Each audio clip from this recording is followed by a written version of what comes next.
Climate change is now happening so fast that leaving oil in the ground is no longer enough.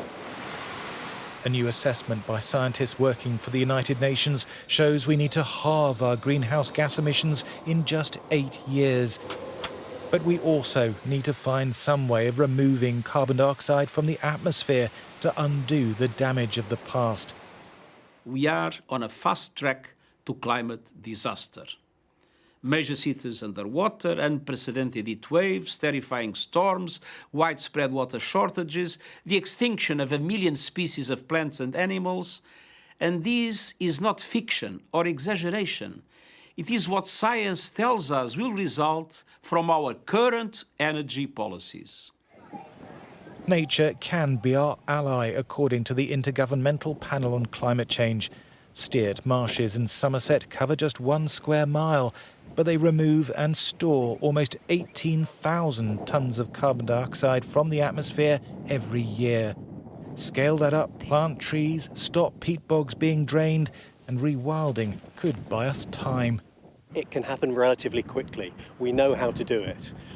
It takes time. Steert, took 8 years or so, but in the grand scheme of things, that's not a long time. And if we unlock these sorts of solutions at scale, we can do this within the next 5 to 10 years and buy ourselves that time to bring the technologies on stream in the longer term to reduce our emissions further.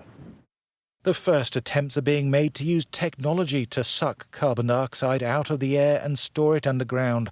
It's expensive and inefficient for now, but the UN scientists say without it, there is little hope of reining in the rapid rise in global temperatures. The Glasgow Climate Conference was just a small step in the right direction. Pledges to cut emissions are not the same as action, and at the moment the world is still on course for 3 degrees of warming. The report is scathing about our continued use of fossil fuels, coal in particular.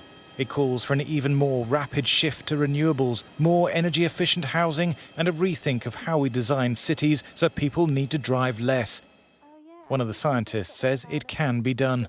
If we act now, if we act rapidly, if we make the big transformational changes that are necessary, there's still a glimmer of hope of getting to 1.5.